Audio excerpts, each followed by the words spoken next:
What does it take to be great? With the 27th pick in the 2014 NFL Draft, the Arizona Cardinals select Deone Bucannon. And I know what job I got is to go over there and fuck these motherfuckers up. First series, I gotta set the tone, bro. Somebody's gonna pay. He missed it, but I did not care, bro. You gotta pay. You gotta pay. I think this is my first start. You feel me? It's like a baby snake. You don't know how to control the venom, bro. Now it's a chip on my shoulders. It's the underdog mentality as well, too. I'm 211 pounds, 208, 211. You feel me? Like, I'm in this box now. You feel me? Like, I got little man syndrome.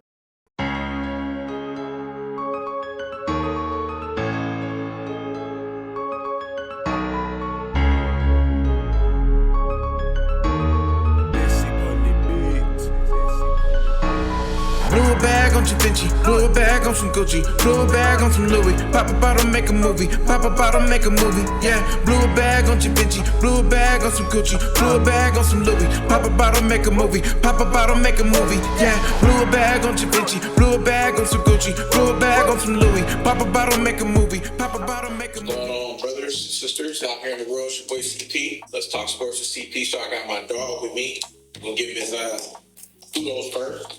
Legendary first-round draft pick out of Wazoo for the Arizona Cardinals. Definitely got to live his dreams. I mean, my dog is gone first round, played the Super Bowl, won a Super Bowl. I mean, what more can you ask for in this lifetime? Definitely, like I said, want to give you your prop first. You're the top percent of the top percent of the top percent. When I look at it, I talk to folks. I mean, I don't know how many colleges there are in the United States, 100,000, I don't know. You got 90 people on the football roster, everywhere from D1, D3 to JUCOs and community colleges everywhere on up to make it to even go D1. And then to make it to get drafted, even if you go undrafted, but to make it to get drafted and then go in the first round, I mean, that's exceptional in itself. There's only 32 teams in the league, 13 in the league. To go in the top 30, I mean, you're an exceptional being. You know, there's a lot of blessings that come along with that, and hard work, determination, ambition that comes along with that. And to even get to sniff a Super Bowl, you know, that's everyone's goal, right? But to play in one, to be icy, you know what I'm saying? To be icy, my dog icy out here. To win one, I definitely want to always give you your kudos. I admire you, I appreciate you.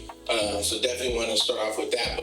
But wanted to go over a lot of things today. I definitely want to give you the floor, though, to just kind of tell us, you know, a little bit about your journey from early beginning. What does it take? Like, I don't think people understand. Like, people watch TV. What does it take to be great? So that's a good question.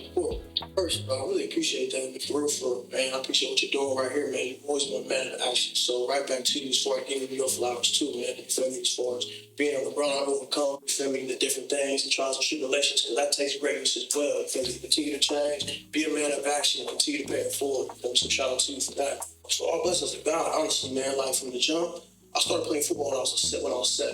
It was when I was walking through Walmart one day. You feel me? Back in the day, they used to have alongside the screens where you could see yourself in the camera. They had like a mini TV that was playing like games and stuff. So when I was walking through, I was with my mom's and don't know what I was trying to get. Upstairs, up top, they had a purple team playing. I just knew it was a purple team playing. You know what I'm saying? So I'm guessing it was the Vikings. But I looked up and I was like, put my mom, like, yo, like, you know what I'm saying, what's that? You know what I'm saying? She told me about it, like, it's football and things like that, but I didn't know that people got paid to play football, and from that moment, I took my mom and said, football player, you know, and so crazy, just kind of how that went, and then even more kudos to my mom, because when she looked at me, like, it was nothing, but it was like a gleaming rod. She felt like it wasn't like, you know, in her mind, she could easily been like, oh, the chance of that happening, especially like where she came from, growing up, like, it wasn't like she had much. So, just the fact that she had that faith in me right there,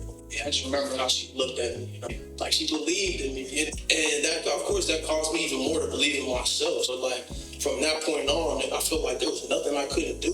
And then on top of that, like, I didn't want to let my moms or my family down either. But all in all, man, what it takes to be great, in my opinion, is mindset, never giving up. You know what I'm saying? Because you're going to go through trials and tribulations all throughout the road, man. And everybody knows that. Even within life, man, you're going to get tested. Like, I look at it every single day I wake up. it's going to be a test. You feel me? You got a decision. You got a decision to make. You know what I'm saying? What are you going to decide on that day? You know what I'm saying?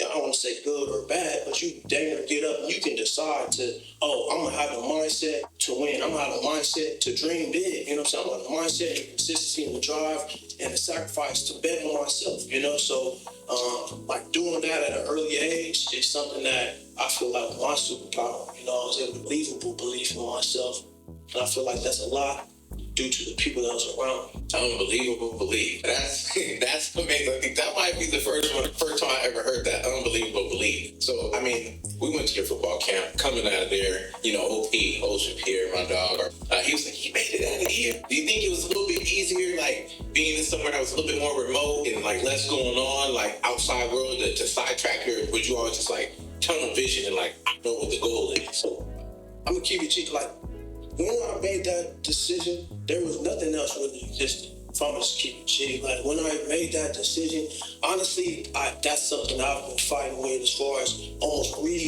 re-grabbing my childhood, because when I made that decision, nothing else mattered, bro. Like, every single day, I was thinking about football. Playing games, I'm in school, I'm thinking about football. Recess, I'm thinking about who can I look out. You feel me? Like, it's all football. So, like, it's almost like I'm driving through a tunnel and like you got all these different memories, but I'm almost like now going back to try to like recapture those memories outside of football, you know what I'm saying? Because those are things that supported me and also molded who I am too, you know, but like in the process, you couldn't tell me anything else. Like, that's the only thing that I was honestly living for, you feel me, in a sense, you feel me? Because I just had so much passion for it. And then my older brothers especially, because they played football. My older brother played for Fresno State. So when I'm watching him, he out there showing me film, going crazy against people, you feel me, too. So I'm just like, dang, you feel me, that's wild. And then, you know, throughout the journey, I had a bunch of other cats that also impacted me well, you feel me, both from Dago. So Dylan Bashford, like, a super athlete, but also a great person that also inspired me within my journey too. Because, man, I don't know if it's part of the pressure, this is part of my journey. You know what I'm saying? When you're in middle school, I went to 6th grade and we was walking to school and things like that. We was walking in one class one day and he like nudged me and said, "Hey, bro, guess what?" I'm like, what? You know what I'm saying? He said, "You got an offer from USC." And this is the 6th grade. Yo, yeah, exactly. Once again, like, you know, like, at that point, I'm just like, yo, that's dope as fuck. That's dope.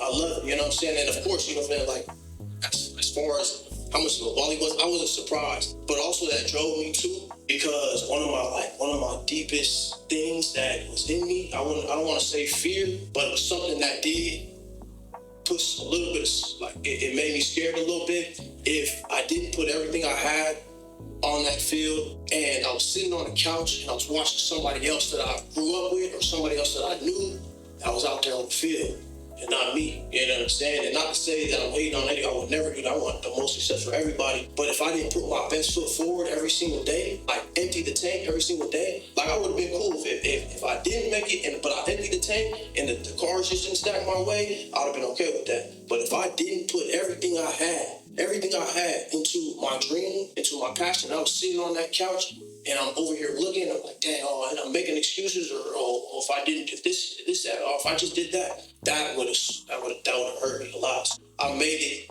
that kind of doubled down when he told me that, to make that just a reinforcement of a value within myself that if I'm gonna go for this, I'm gonna put every single ounce of my being into it. Yeah, so I drove a lot of who I am and where I'm at today. But it sounds like it came with so much sacrifice.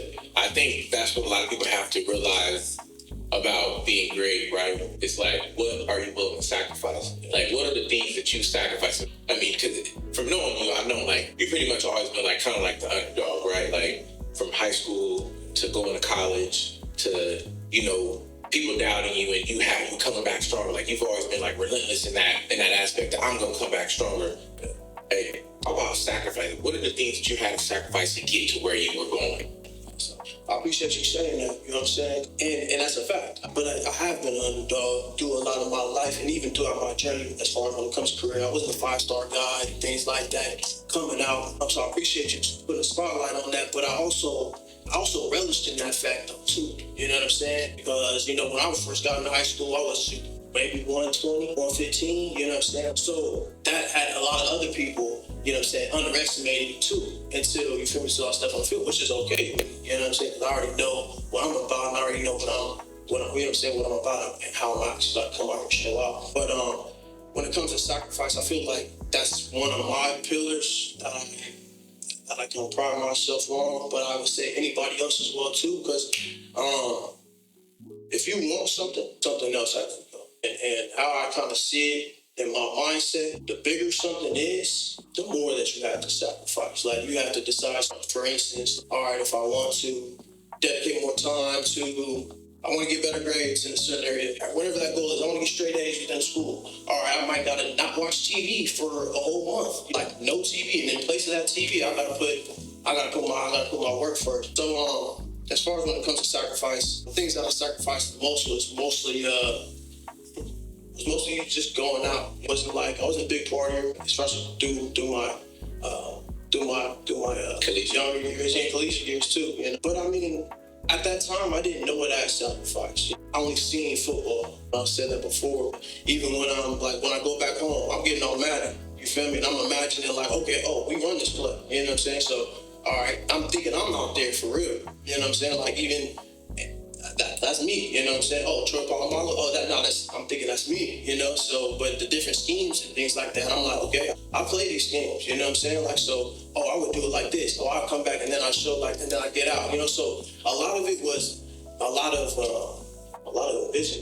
vision, visualizing. You know, and writing. I would write on my wall. I'm only pissed. I write on the dresser.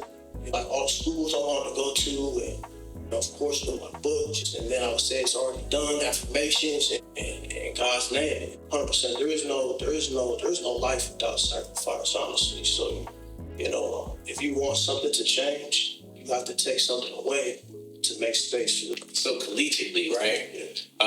And sacrificing in college, but let's even wind into how did Wazoo happen? How did you what kind of offers were you getting out of college, and how did you end up picking to go to Washington State? So when I was in high school, my junior year, after my junior year, I ended up getting my first scholarship offer, and that was from San Diego State. And even before that, it was still, you know what I'm saying? I guess that's late for some guys too, you know. So honestly, at that point, I was just, hey man, I just need a chance, you know. Like it wasn't even like a thing where I'm just like, of course there's places I wanted to go, you know, but it wasn't a thing where I'm just like, I just need a chance to be able to play big, you know. So my first offer was San Diego State, and then not too long after that, Nevada offered me, you know. So like the thing is, when it comes to high school, at least back when I was playing, you know, I don't know how it is now, but as soon as you get your first offer, that's kind of like the thing that just breaks the dam, you know what I'm saying, the floodgates, you know. Then lets you know, school is looking like, why, you know what I'm saying, like, why they offer him, you know. And then that kind of like, they check your tape out, then more people start coming over. I ended up getting I think 4 or 5 offers, not only, but blessed to even have those. So I ended up staying with my first one, Nevada, Cal Poly, and then Army ended up offering me too, you know. And then the Washington State one didn't come until a little bit later. But shout out to Coach Ball, because that's who recruited me. He was always coming due to the school, so I had an inkling, you know what I'm saying? It was Washington State, recruiting would always come. And that coach who recruited me was Coach Albioti, you know what I'm saying? I got some homies that's already in the Bay that was recruiting them too, you know? So, actually, the homie Eric Dargan got the offer, because he's up the way. He went to Pittsburgh High, you know what I'm saying? And Oregon was one of the places I was, you feel me? Oregon, everyone go to Oregon.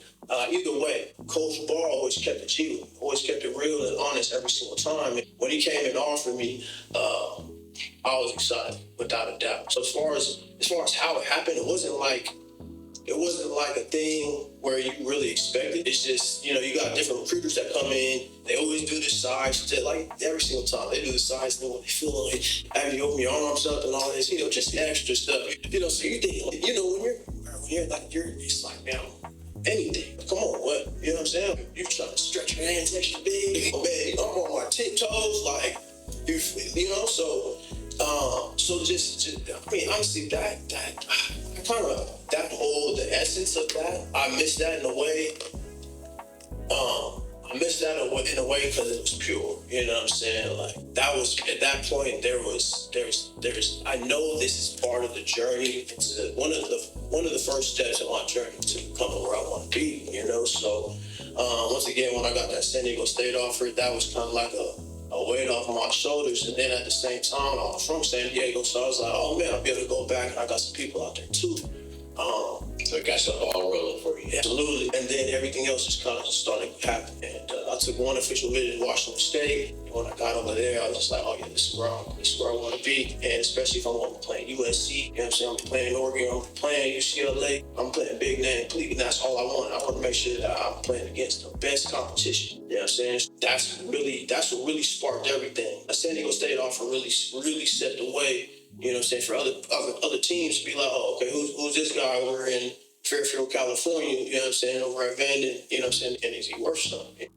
Yeah, that's a lot of it for real. So first game, you fired up. You know, you're in college. Was you like really being ready to throw up or what? You know, like being in there in front of all those. I mean, the college stadiums is huge. Like they're humongous. The Washington fans are crazy. Like that's one place where football is crazy. The Canadians come down. They don't have a team. They come down to watch the Seahawks. They come down to watch you guys. Like, what was that first game like? And like, how was like the adjustment getting college from high school? Once again, when I even went to my freshman year, I was a true freshman, so opportunity, you know what I'm saying? They didn't redshirt me, so first game, even the practice was crazy. Our first game was against Oklahoma State, though. It wasn't a home game, you know, so and this is my first time ever going to Oklahoma, but at this time, Oklahoma State was running, you know what I'm saying? No, they don't even pack, but they had a fire receiver, you know, and a running back too. Both of them went to the league, you know what I'm saying? And the quarterback went to the league too. So they had all three of them cats, and so they were rolling, you know. So when we got to the stadium, of course you just got this stuff. It's before every game though, but this one was even more so. Butterflies, of course, just all of that, you know. I call it, yeah. People say it's anxiety, but I call it excitement. You know what I'm saying? If I don't got this in my chest and my stomach, then that is not right. You know, so absolutely crazy. The noise was crazy. The little cowboy was jumping all everywhere. You know, so I was on special teams, and I remember we started with kickoff, and I was the wedge buster. You know, this is back in the day when it's kickoff. So I'm going.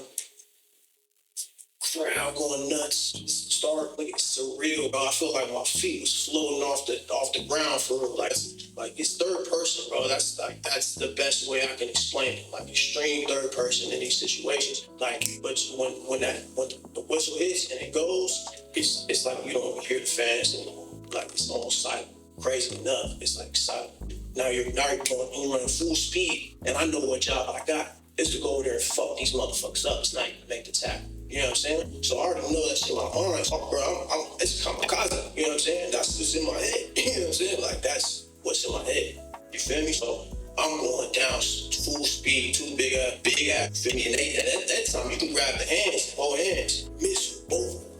Boom. Boy, and that was my first moment where it's like, boy, I crushed both of them. I crushed them, and I made it play. And then when I did that, though, like, it was like a wave of emotion, but it was like, oh yeah, this is me. You feel me? Like, I love this. You know what I'm saying? And so like from then on, it was like, okay, but you gotta regulate your emotions too, because after that plays over. So it's like, okay, now people getting in. I was only playing special teams at this point, so I'm going back to the sideline. And so I'm on the sideline. You feel me? And plays going on. Like, oh, we got whooped. You got whooped. And they was like that. Like, they had three months going to the league. They was throwing up numbers. The quarterback was to the league, running back was to the league, and the receiver was to the league. So they putting up numbers. At that point, I'm just like, man, is it like that? It's like, is it, you know what I'm saying? It's really like that. Okay, bet. But either way, during the whole game, I'm trying to big. You can't be far from the coach. You know what I'm saying? Like, you got, shoot. And then fourth quarter hit, like, so,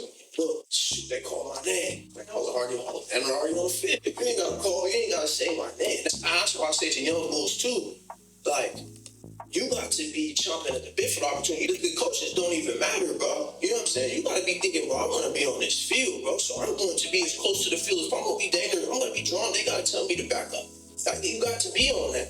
You got to be on that. You know what I'm saying? Because that's That's how much it has to be. That's how, if you want to get on that, you feel me, on that field, you want to feel that glory, you got to be on there, bro. You got to be right next. Don't have people looking for you and this and that. Nah, you feel me? You got to be laced up, and you got to want to really just Smoke some shit. somebody hell for real. So I get in the game, first play, they did like some ISO or something. I don't care who they had out there. But right down the middle, force phone, did this motherfucker. And then you feel me, like there, just gonna. You starting after that? How long before you started? Yeah, bro. So that was my first game. No, I didn't start after that. But you know, like film doesn't lie. That's the other thing too. You know what I'm saying? Film don't lie. And even if things film don't lie. Continue to hit, continue to go. Once again, another thing to the young boys. Film don't lie. No matter if even you getting whooped, bro. Like, no, it's gotta mean something to you. Don't matter. Like continue to fight. And so to answer your question though, that next actually, matter of fact, no, you're right. Crazy enough, that next game we played SMU, and that was actually my first start because we had somebody. No, I'm sorry. We played Montana State, and then so I didn't start the next game because we played Montana State out there. But our third game was SMU. This is all non-conference stuff. But the first three games were non-conference. So I played SMU. We played SMU, and so the person I was second string at that time. The person that was ahead of me was a senior. You know what I'm saying? So he ended up getting hurt. And so the third game was my first ever start. Man, I was so hyped, bro. You feel me? So I get into it, bro. Yeah. All right, time you got time for sure, bro. You feel me? Like, so that was my third start at SMU, you feel me? They let me know before. And all my homies just excited for me too. So I'm just like, this is crazy, you know? And we're about to get with this ass. And man, get out there, just crowd, just crazy, you know what I'm saying? Like everything's just, once again, it's like slow motion. It's like slow motion in third person, bro. Like that's it. Like that's the whole thing. Especially for this, like first in college, you know what I'm saying? He's a big cats, I ain't gonna lie, but just like back to the underdog thing, I suppose in my heart, like it's like they ain't got nothing on me. You know what I'm saying? When I first got out there, first week, I already knew. First series, I gotta set the tone, bro. I have to set the tone, bro. I don't care. I don't even care about the ball. Somebody's okay. Feel me? I ain't got nothing to lose. We had this other homie named CJ Mizell. He was from Florida. He was just transferred from Florida State too. He was out there rocking me. I love anytime there's somebody out there you can, like that's on that dog. You can tell who the dogs are. You feel me? And he was a freshman too coming in. But this man, NFL ready. Look up CJ Mizell. Anybody out there, look up CJ Mizell. NFL ready, bro. You know what I'm saying? And he transferred from Florida State. We fumbled that whole thing. There's no way in heck he should have ever. You feel me? Long story short, the coaches on crap kicked him off the team just on some dumb stuff. You feel me? Not him. I'll be on dumb stuff. Just the coaches not being coached, like just not coaching the right way in that situation. I feel like they could handle it. But either way, back to it. Because I gotta sit the tone up. I would say like maybe it was third down. You feel me? Third down. And of course, I know it's about to be a pass. I know it's it's third, it's probably like third and medium, 7 plus, something like that. And 3D, it was 3D coverage. My coach, where's the middle of the field? In the middle of the field. So that was always a thing. You feel me? Sometimes people think the middle of the field is the middle of the formation of the offensive formation. But the middle of the field is the middle of the field. What you can say, so between those hashes. So it was in my head before that. I was thinking in my head, all right, so anybody crosses, you feel me? Starting with these other skies, you feel me? Couple two, bounce. We roll. Tyreek roll down, I roll to the middle. And Buddy hit the post. See him at the post, I backstep 2, stick. You can tell he missed it. I did not care, bro. You gotta pay. Right? You gotta pay. That's the football I also was raised off too. You think this is my first start? You feel me? It's like a baby snake. You don't know how to control the venom, bro. I gotta come out here and I gotta unleash. So my first 2 games that I played were just a taste of college, but also was a taste of like, oh man, I love this. You know what I'm saying? I love this from camaraderie. The players I'm out here playing with, glory to I can enforce them out the wheel out here. You know what I'm saying? Hey, I may be one of them off and y'all gonna congratulate me for it? Come on, son.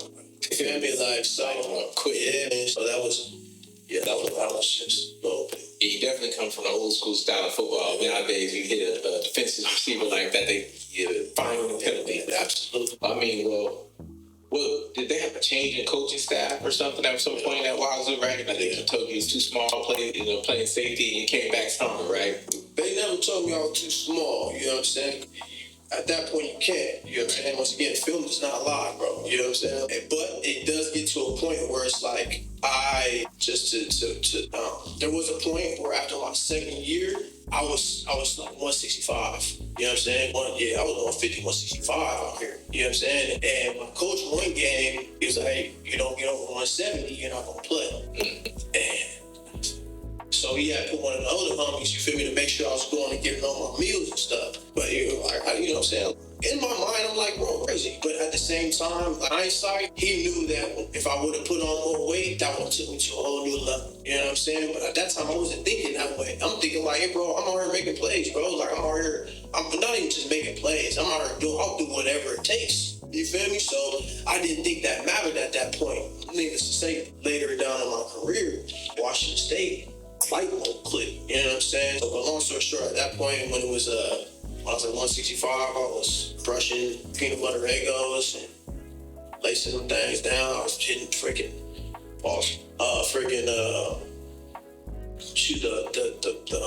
the shakes. You know what I'm saying? You'd have protein shakes all over the place. So I was crushing those before the game, and ended up weighing 171, so I made it. But I mean, you know, so but yeah, man. Then after my junior year, that was just a whole nother like chapter of that's a chapter or something. Yeah. So at what point did it hit you though? Like, I'm gonna get drafted. I'm leaving college. I'm gonna get drafted. I'm league ready. They believe in me. You got agents coming for you. Like, at what point did you know, like, I'm gonna make it to the league? Yeah, man. So in my mind, there was never a time I didn't think I was. You know what I'm saying? Now, when it like materialized, when I was like, okay, you see it?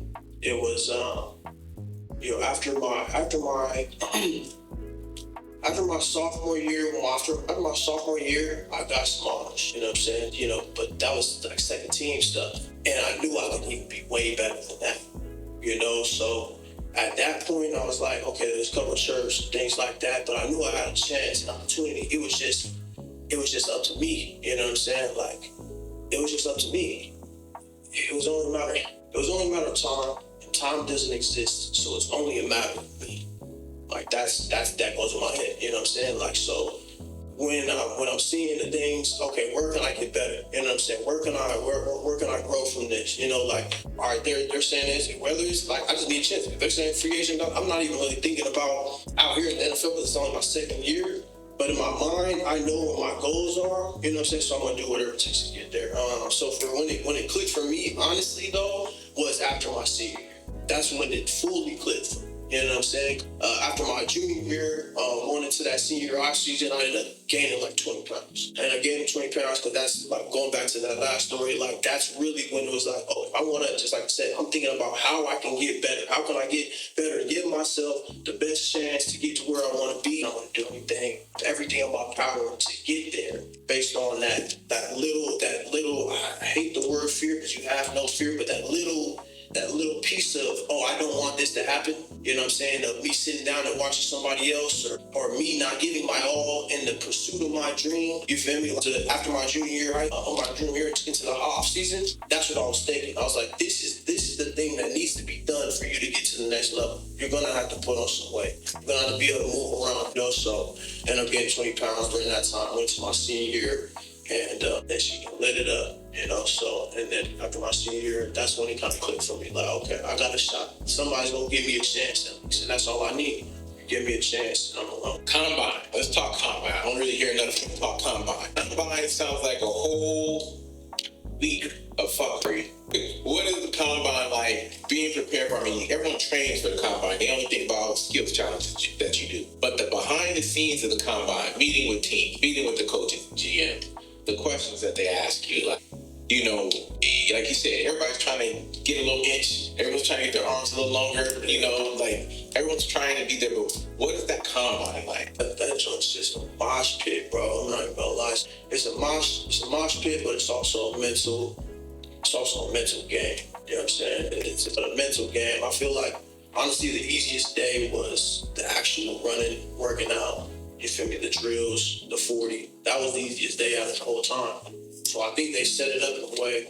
This is how it is. They set it up in a way where they're pounding, they're going at you every single minute, every single second, putting you through this and that, medical different things, coaches, big old long table like this, and GMs here, head coach over there, all the different personnel right here, put a big old book in front of your face and tell you to learn these pages, and then they're gonna go over all of them and then grill you on this camera. That's how I knew the Saints wasn't gonna get me, because they did that exact thing to put me on the screen. I'm like, bro. He's like, when they motion here, what do we check? Well, we check, GM. I mean, that's, once again, that was just a lot. They was going full speed. But either way, to answer your question though, it's a mental game. You gotta keep your mental sharp, and they want to, as they prick and prod you and attack you and hit all this, they want to know how you're gonna react and play on game day, which game day is the 43 cone. You know what I'm saying? Bench. You feel me? Like, how are you gonna be able to perform after you done had to do all this dressers, these different things? And I think that's the real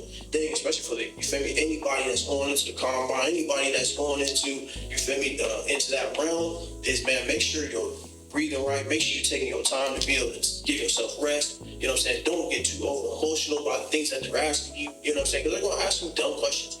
Oh, if you had a paperclip, what you do? What would be the first thing you do? If you had a brick, what would be the first thing that you do? Like dumb questions like that. In my head, I'm thinking, all right, please don't say knock somebody over the head with it, because they might ding me. But you know what I'm saying? Well, not say anything like that. But it's like, that's what they're hitting you. Just dumb questions. But it's all just to poke and prod at you. You know what I'm saying? Make sure any of the young cats, man, taking your time. You know what I'm saying? Believing in yourself, understanding like everything else is noise, and keep your eyes on the prize.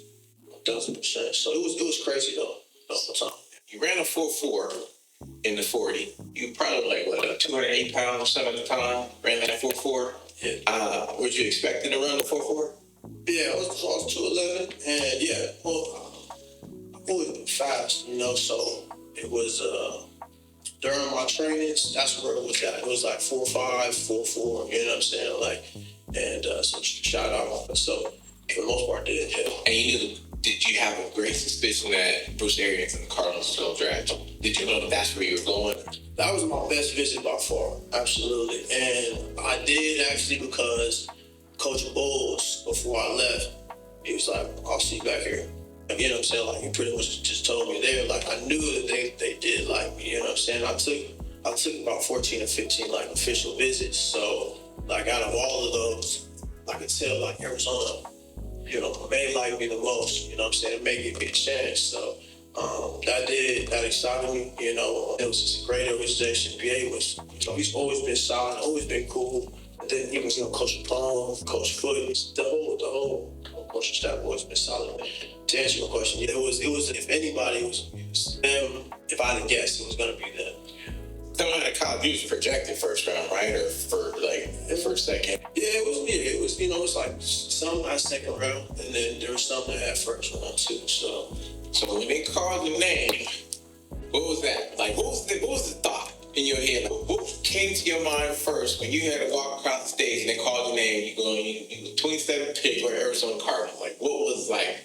I can't imagine the feeling. I can't imagine the thought. I can imagine what I would think first. I'd be like the Drake song, nigga, we made it. You know what I'm saying? That would be me. Like, you know, I would probably just be in my own self. I'd be trying to maintain myself, but, you know, my head would tell me shit. Nigga. Yeah, man, broke down. You feel me? Like, I broke down. You know what I'm saying? I'm just gonna and it was on camera, so I'm doing the ugly cry too. You know, just the ugly cry. But my real lucky, my mom, you know, my dad was covering me, my brothers, you feel me? They were all there, and you know, hugging me. And but man, honestly, it was not thoughts at this point, man. Like it's not any thoughts. It's not like, it's almost just like it's like you're going through a portal in time, and it's just like everything that you done went through just kind of like zips through your vision real quick, and then you're in this moment. Then I see my dad, I see my mom, I see my brothers, and once again, it's emotional. Like, oh, this is what this is about, And it doesn't take some time. I went in the back and dropped to my knees, man, and gave all the thanks to God, because, man, every single day I was just telling him, just please, just give me an opportunity. Just give me a chance. Show me a window, show me a door, give me the strength, give me the mindset, and for God to show up in my life, in my family's life like that, man, if I prayed, gave God all the grace and glory, which I should and need to do and continue to do, and everybody should, it still wouldn't even be enough. Just absolute blessings. And now that moment will forever be standing in my heart, soul, and mind. Bro, you been done that's deep, man. So year one, man, you get to Arizona, right? I remember even the speed of love, you can jump a little forward, right? Because I wanted to get into financial literacy as well, right? But the story is so great that we need to jump forward on that. But a good buddy of ours, Taiwan Branch, when we talk, it took him 5 years to save his first $1 million. But of course, he was drafted, I think, third or fourth, right? Fourth round, maybe. It took you 5 years to spend your first $1 million. I remember, we would always have all these conversations. We work out in the gym, all kinds of shit. I'd be looking at all the articles and stuff like, man, you eligible for this, you make this kind of money. He was like, what would you do with your, if you blow up, you get your money, what you gonna do? I was like, yeah, I'm gonna buy a castle. I'm gonna get a scepter and crown, big old rope. Yeah, you were always so humble about it, even with money, most people think, and some people we know they probably didn't do as great with their money. And when you look at it, I think they say 85%, 90% of athletes go broke after 5 years. I remember you didn't even buy a house in the beginning. I was talking about buying a crib. You said, man, you just don't know if this NFL money gonna last. To playing with money, where did that come from? How did you learn financial discipline? Because you might not do financial literacy early, but you knew financial discipline from the beginning. When you really don't ever know. You know what I'm saying? Especially in the NFL. But it was more so a thing of watching my mom and my dad. They were very disciplined. You know what I'm saying? Now, they didn't ever talk finances, but their mannerisms, you know what I'm saying? They would always do things in a certain way, so, and they would never make any decisions emotionally. Just I'm feeling like this, or I'm mad, or I'm upset, or I'm doing this, or I want to look cool like that. A lot of it was selfless, you know what I'm saying? First thing my dad was doing was making sure I was straight, you know what I'm saying? Even though he's over in NorCal, you know what I'm saying? So he's still making sure I'm straight, my brothers are straight. My mom, same way, the first thing she's doing is making sure we're straight. So in my mind, it's like, I want to be able to change the trajectory of my family. So knowing that, all right, this may be the only money I get for the rest of my life, so when we put it in that perspective, it's like, is it really a lot of money? And so from there, but at that point, I would have loved to work for more of an abundance mindset. Not to say just go out there and splurge on my stuff, but I feel like I was still working from a scarcity mindset. Because once again, I ain't never had no money before. My people ain't really never had no money before. Everything they was giving straight to us, you know what I'm saying? Or trying to put it together to, figure this and figure that out. So I was still in that. One thing I don't know if you ever realized, but I actually watch a lot of Hawk, right? I'm watching and I'm studying you like a Hawk, right? Everything that you do. Because I feel like you want to be in certain places in life, you just got to learn from people in those places, right? So for me, it was always more so the aspect of, how does it think? How do these people think in these financial situations? Once you get the money, so you know what to do, or how do they treat people? I remember one night, there was a homeless lady outside, and these things you might not even remember. There was a homeless lady outside in the 24-hour fitness where we were getting out of working out, and she had said something, and you just like, you was like, are you all right? You need something? You whatever, the humbleness in you, or we would always go to Raising Cane's or something as we would eat. And sometimes I might forget to pray. And you always remember to pray, and it always helped me remember, you know what? He could say, I did it all on my own. But he gives the glory to God on where he's at. And, you know what I'm saying, he's always humbling himself and he's grateful for where he's at. And it's like for someone to make it to where you made it to and you say, I did it, it was me, and you give it to God, like, look at yourself, like, you know, you're still trying to get somewhere. Don't be forgetful. You don't be ungrateful for where you're at because you know where you've been. And I used to just like everything. I remember you had your, your first big probably purchase, the Audi R8. It was like a black Batmobile, like a civilian Batmobile, right? That you can see the engine from the glass, all that stuff, right? So I just remember that was the only car you had. He was like, man, as much money as I pay for this, it's my daily driver, my average, like, that's what you had. He's like, I'm not buying another car. Like, I think Fitz ended up selling you that Altima or Infinity or something like that. I had that before high school, I had that in high school whenever I was able to drive. So I actually had that car. I didn't get anything, even my first year. Like, I had that all through my first year, you know what I'm saying? So I was driving the Infinity, but, you're absolutely right. I ended up giving the Infinity to my brother. And yeah, not just like you said, R8 for sure. Man, come on. I'm spending all this bread everywhere. I don't care where this thing going. We can get every single road trips, you feel me? Like, over here, everyday car, so, but no, that's real. But I appreciate you saying that though, but it is all God. Like, that's just what it is. I mean, even when be looking at my hands, you know what I'm saying? I can't even explain myself, you know what I'm saying? Even being here. So the fact that I even am able to create in this realm, you know what I'm saying? That's a privilege, you know what I'm saying? For me to even be able to have a chance to even dream and then place it out here on this canvas, that's a privilege, So, and don't get twisted. There's definitely times in which I forget. And I'm you're in your own vanity and you're thinking like, oh yeah, this and that, but quicker that you recalibrate yourself into your reality is important, you know what I'm saying? Because at the end of the day, I know that it's way bigger than me. Just us having this conversation is crazy.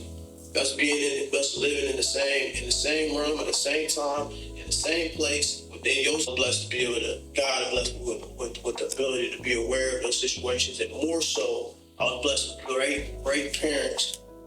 My mom grew up in church, so my mom, Christian, and she introduced God into my life early, so I'm spiritual 1,000%. I'm just thankful for just the higher powers for me to even be able to be living and experience these situations. I appreciate you even just you peeping that and not only just peeping that, but also you being a big inspiration in my life as well. You know what I'm saying? Because you didn't have to go out your way to say what's up. Cause I'm new in this, So you were probably my first friend out here. You know what I'm saying? As far as like somebody, I think we both from San Diego and things like that.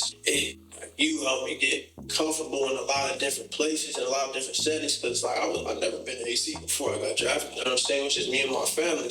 Every time I went to the gym, you know what I'm saying? Your soul is open. You know what I'm saying, to have conversation, you know what I'm saying, to talk and inquisitive, and allow me to, bet. I should be thinking, bet, you know what I'm saying? We get in different social situations. You're like, so, I appreciate you saying that, and right back to you, man, as far as like who you are as a person. It means a lot to me, and it continues to mean a lot.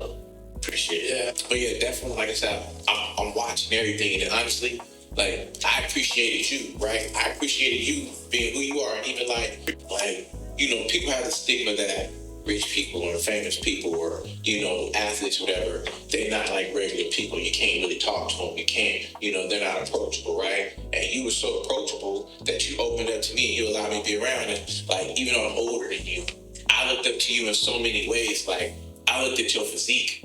I wanted to look like that. I'm 175, 180 pounds. At 6'2", I'm skinny, but I'm trying to figure it out. I don't know what to do. Like, I work in the gym. I understand working out, but I don't have a workout partner like that. I don't have anybody to really indulge in this, right? So you working out. I don't think you understand. I'd be on the treadmill before working out just by myself solo, and I'm watching Cardinals highlights. I'm doing certain things. I'm running. I'm acting like I'm visualizing like I'm in the fucking game. Like in every game that you played.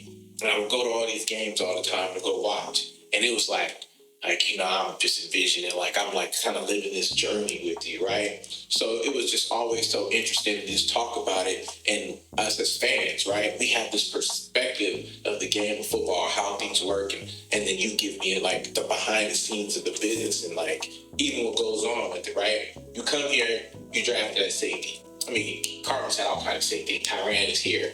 I don't think TJ wasn't here yet. No, TJ's already here. Howard's here. Yeah, I was like, exactly. So it's a lot of safeties here. And then after your first couple games, they move you to slot linebacker. Like, a lot of people don't realize that position was created for you. And they took the bigger safeties, moved them to the slot. Coverage. You so fast, you going sideline to sideline. You the sideline guy. Herman get to the run and all that and drop in and cover the tight end. So what was that like? Like with Bruce, who was it? Was it Betcher at the time, or was it Bowles? Yeah, first was Bowles. First was Bowles. Yeah, my rookie season was with Bowles. And Betcher was still there though. Coach Betcher was still there as well too. But then I was with Footdog too. That was my. He was playing with me on Larry, yeah, Larry Foot, yeah. And crazy because I was a Steelers fan growing up, and I watched him growing up. He was a big inspiration to me. So it was just so full circle, just him actually playing next to him, and then him being my coach after. But yes, it was a little. I'll keep it cheap, man. It was a little bit of a whirlwind for me, bro. You feel me? Like a lot of people didn't know, like, but those, that first training camp, man, kind of threw me for a loop, bro. Like it threw me for a loop. Cause I'm getting adjusted to, just the NFL life in general. NFL as far as just how things are going, understand the speed and things like that. And so they were kind of like going back and forth. They didn't officially move me to, in the box at the time, but I was playing, both a little bit in the box and then outside. That first rookie minicamp, that was when rookie minicamp where they were trying me out. It kind of threw me off because I was like playing safety my whole life. You know what I'm saying? So, but once again, just going into it. As long as I'm on the field, I'm not tripping. As long as I get an opportunity to make plays, I'm not tripping. So it was a bit of a transition and within my mentality and within my mind as well too. And then also just, okay, this is for me, then let it be so. But it was tough because I didn't even get a game to play safety. So that kind of threw me a little bit. But also, talking to my mom, talking to my dad, this is a mindset game, you know what I'm saying? So they had a plan to put me in the box to kind of create this. I wasn't tripping about being able to go downhill and hit somebody, so I'm not sure that I learned a whole new position. Like I had to understand pull and guards, I had to understand pulls, I had to understand different, I had to understand gaps, you know what I'm saying? Understand 3 techs, you feel me, 0, 4 eye, I had to understand, okay, rush versus, versus the different games that are going on up front. And that's a whole different world because I say you got a different amount of time going, so I'll be honest, when my first training camp, that was a little bit tough on me because I was making a lot of different transitions. There was a lot of different things going on. Luckily and thankfully I was able to still get on that field and show what I could do, and then that second training camp, they, I was like, because they told me, move back to safety. So I moved back to safety, and I'm playing safety that whole training camp. And then, a couple injuries happened. And then next thing you know, after it was just like the second preseason game, we went against the Chiefs, and I was playing both safety, so I played safety during base packages and some other, nickel packages, you know what I'm saying? But then when dime came in, I would go in the box. And then I'll be able to blitz from different places. I was like, I followed this, you know what I'm saying? Like, okay, I can, safety and moving around. I'm thinking once again, Troy Polamalu, I'm thinking this is what I've literally been dreaming about doing next. That's what Troy Polamalu always had done. You feel me? Like jumping over piles, you feel me? He's telling people to go linebacker day. Folk told me stories. Larry Foot, he told me stories. Troy Polamalu, he'd be in the middle of the play telling him, hey, get my, you feel me? Because he's seeing something, he's telling him to go cover him his position, middle of the field. He going in, he about to do some Tasmanian devil stuff, jumping over the family. So I'm thinking like, that's what I mean. So after that game, coming in and things like that. And then it was just like some chirps and things like that. Either way, I ended up going and meeting with PA. Once again, we had some injuries. I forgot he was up.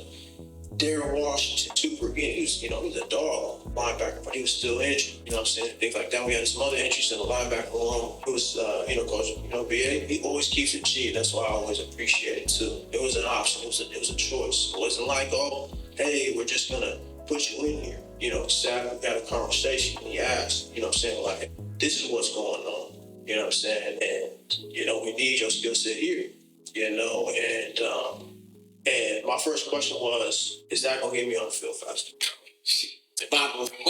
That's it, bro. You feel me? That's all that's gonna do my mom when he's talking. Is it going to get me on the field? And that's what he said. You feel me?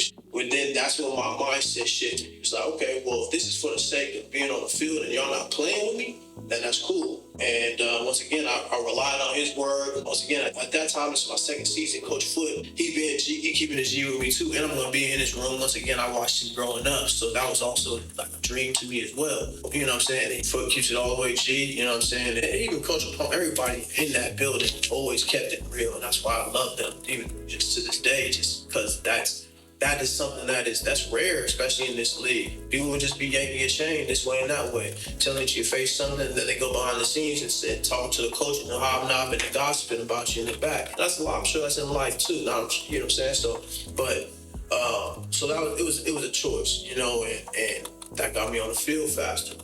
But that was a hell of a transition, man, and it did weigh on me early. But as it continued to go on, you learn different things, you adapt, and then I had great people around me that supported me as well too. And then also it's that shit too. It's that shit. Now it's a chip on my shoulders. It's that underdog mentality as well too. I'm 211 pounds, 208, 211. You feel me? Like, I'm in this box now. You feel me? Like, I got little man syndrome. You feel me? People gotta pay. So it was interesting to say the least, but I'm definitely thankful just for the opportunity once again. I can get on the field and just watch them work. Side note question. Who did you see or meet once you got in the league and it was like a thing or something? Like it was like a moment and situation where you were like in shock, disbelief, whatever it is, as a fan, right? You're like, hey, I want to get this. I really got to meet this person. Like I really got to meet my life. I'll give you a few. So Cam Chancellor, during my whole pre-draft process, he shot this message on Twitter, you feel me, tagged me, and he was just like saying, like, hey, watch out for me down there, So when he said that was something that was just like super huge to me. This, you feel me, lead to the boom, Cam Chancellor, you feel me, like he's coming down. This is the prototype of what I look. You feel me? Like what I look up to. This is how I want to play the game. Right. Going in the block, dropping back, interception, jumping over, blocking kicks. You know what I'm saying? So when he said that, and he kind of like, just almost hung his hat on me as a player. That really changed the game for me. You feel me? Not changed it, but it changed. It was a huge moment. That was just cheers. I was like, oh man, I'm a fan. I'm a fan of how he moves. I'm a fan of how he plays the game. I'm a fan of how he's talking. You know what I'm saying? And then when he reached out to me also to, to go train with him. But then this is after we had played him. Then I had met him for the first time. You know what I'm saying? It was the same way. He was showing support. And he told me, just took me on his wing and told me, hey, that's when we started, working out. So I worked out in my first 2 off seasons. I was working out with Cam Chancellor in this train, and that was a huge moment for me. That was like my eyes big, like, what's going on right now?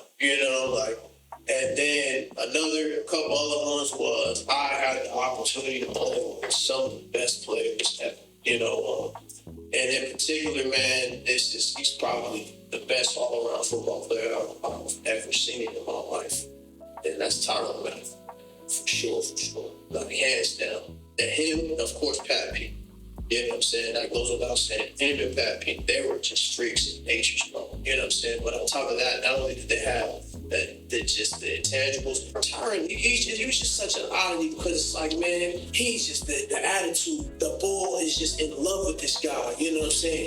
He can do everything. Just his hips, crazy fluid. He's just the types of plays that he's making. It just doesn't make any sense.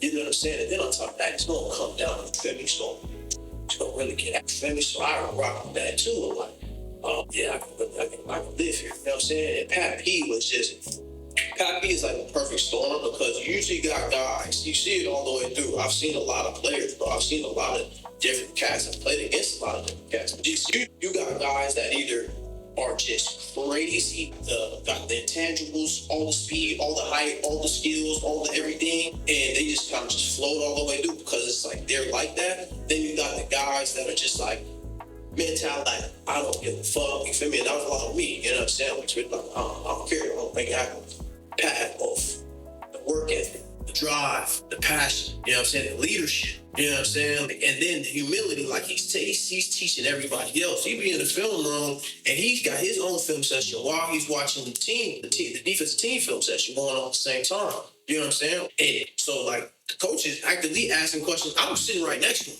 You feel me? So I'm peeping all this, you know, and he's taking notes. He's watching his film on his own personal iPad, and he's over here watching the film, which this is active. Like, this is not just stuff where he's just watching the coach talk. Like, they're gonna expect a response. What do we do when emotion's over? You know what I'm saying? Power go up, answer the question real quick, and then they get right back to this thing. Right? I do even hear what he's talking about.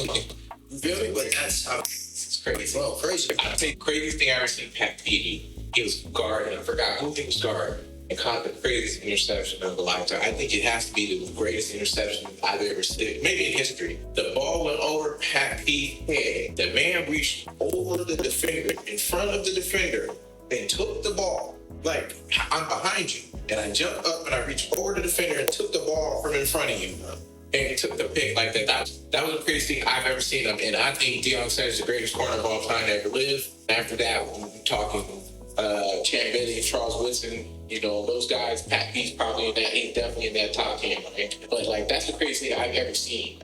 You know, Honey Badger's crazy. I wanted to kind of get into really quick that, I mean, your sophomore year for you was like Pro Bowl season. Like, you were up for it. Definitely. I don't know why you didn't get it. But you guys went all the way to the NFC Championship. But that game against, I mean, I was like riveting, right? It was riveting, right? That game against the Packers, right? To get to the NFC Championship. Went into overtime. I mean, that was crazy to be on the field. The sophomore season, guys out there going crazy. Marcus, I remember I talked to Marcus, and he always talked about how he's like, I'm like famous for that one play where Aaron Rodgers throws the Hail Mary, and Mark was like leaning over trying to get to him, and he's like a tenth of a second later. He said, what was it? Was it Calais or who was it? Kind of bumped him when he was going in, and it slowed him back. He was supposed to do the play a certain way and open that gap for Marcus to get through it. He did it a different way, and he bumped Marcus and slowed him down from getting into the quarterback. And that was the time he needed to get there. And he almost had the sack on it or stop the play on Aaron Rodgers, do the Hail Mary, and catch it. And y'all going overtime.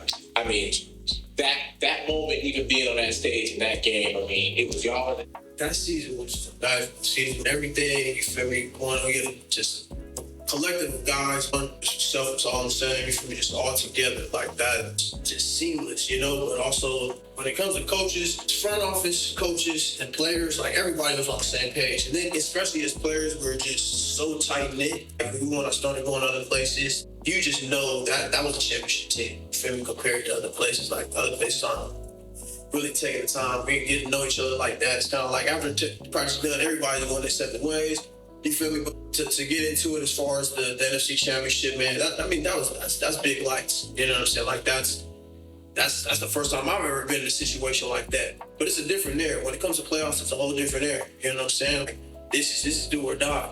And then on top of that, we're going against AR-12, one of the best to do it, you know? So we knew that we had to bring our best, you know? But at the same time, anytime people talk about it, it's like, well, we have Marcus. We got Marcus going. You feel me? We got Challenge. We got Tyron Man. We got Patrick. Chandler wasn't there though for the game. You know, Patrick Peterson, Rashad Johnson, Gerard Powers, Crow that. You guys get past A-Rock. Yeah. Go see Canada and the Panthers. And Boots is getting slow. What happened? Sometimes it rolls in push, sometimes it doesn't. They play good ball. Shoot, put it all out there. That was just a tough one. It was a tough one. Just for some reason, just Carolina, when we go over to Carolina, it's just, I don't know what's in the air over there, man, because they got us that. I mean, I was blessed because my first year we went to the playoffs, you feel me? And then my second year we went to the NFC Championship. Both times we lost against the Carolina Panthers. Both times it was in Carolina. So, it was just, once again, that oblong ball. Sometimes it rolls your way, sometimes it doesn't. Yeah. But I mean, Cam Newton, speak for yourself. That's literally the whole, that's literally the whole, that's the era in which you doing all that. But at the same time, shooting loose. Hurricane, you feel me? No fly zone. So it was just a battle, man. It's a battle. Like two juggernauts go out there like that. It's a toss-up, man. It's a toss-up. So it's just great to be able to go into those situations and battle it out with good competition. Honestly, we all left it out there on that field. I know that much. And the next year, y'all get Chandler Jones. Y'all spoke that guy so much better, right? I know the next year, and what happened was Carson Palmer. I'm a huge USC fan. I never got to meet him. Saddest things for me. Being here, meeting everybody from Carson Palmer, right? But I know he got hurt that next season. I mean, Chandler comes out here to me like one of the greatest people I've ever seen play football. I've been the diehard fans and Canada champion. Chandler came out I'm like extremely stoked. I think the first time I even met him, I ended up at the Suns game against the Warriors. I think y'all was there at the same time. Like that was like the first time I got to personally meet Chandler, and then I'm a diehard fan of his brother as well. So, I mean, that was so cool. Now you guys got who? Got Chandler, you, Marcus. Pat P is still here. He's got in his own sense of playing quarter. I mean, you guys are T-Jeff. I mean, you guys have so much talent. Shout out motherfucking Tony Jefferson to this day. T-Jeff for president. That boy's still like going crazy. Picks for the game. When did he cut that pick for the game? I mean, he's still doing miraculous things at this age and being able to maintain and play. But just like, I mean, you got to do all these remarkable things throughout your career. Right? All the way to, I mean, I think Bruce Arians top 10 coach all time, in my opinion, for what he's done. I mean, he didn't get a shot for a long time to be the head coach when he did. NFC Championship to Super Bowl. Sadly couldn't be with the Cardinals, but it was, but even like I think a lot of young people don't realize is and what I learned from you as well. Like I said, I watched you like a hawk for many years, admiring and thinking about it, and talking to you. It was like you were the most coachable person, right?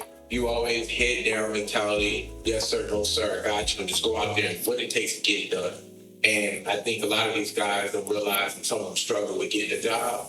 A lot of the league, to me, what I've come to understand is it's not always the best person that plays. Maybe the most coachable. Once you got a coach that likes you, that believes in you, that really rocks with you, that fucks with you, they're going to give you a chance. They're going to give you a job. Defense, their offense, their game, their scheme. They know they can plug you in to the injury or whatever. And it seems like you lost favor in Arizona with 1 year coach Steve Willis here, right? He didn't know how to utilize you for what they've done. And, he didn't make it very long. I mean, Arizona was last in every fucking category that you could think of, right?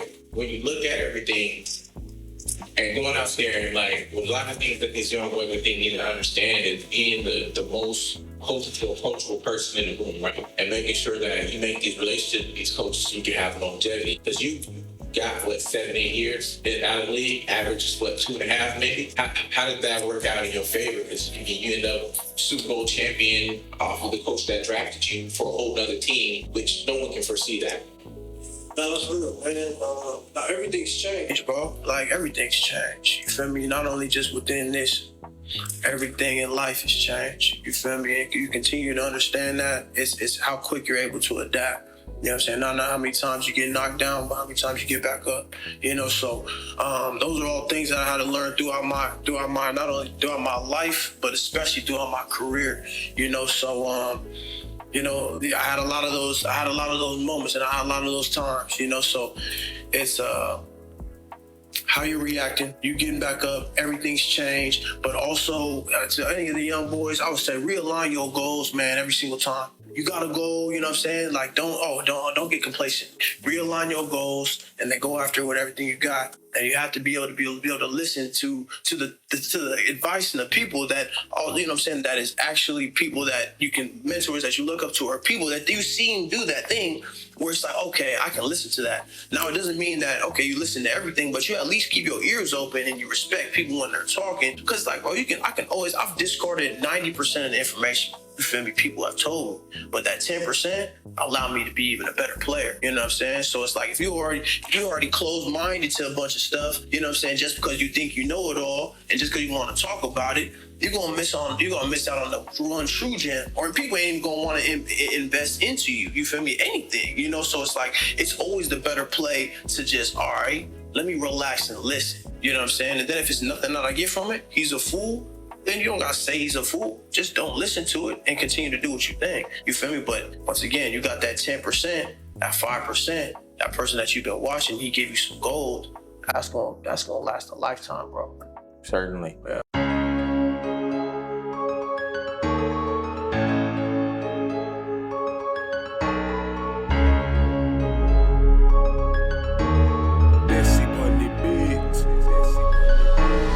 Blew a bag on Da Vinci, blew a bag on some Gucci, blew a bag on some Louis. Pop a bottle, make a movie. Pop a bottle, make a movie. Yeah, blew a bag on Da Vinci, blew a bag on some Gucci, blew a bag on some Louis. Pop a bottle, make a movie. Pop a bottle, make a movie. Yeah, blew a bag on Da Vinci, blew a bag on some Gucci, blew a bag on some Louis. Pop a bottle, make a movie.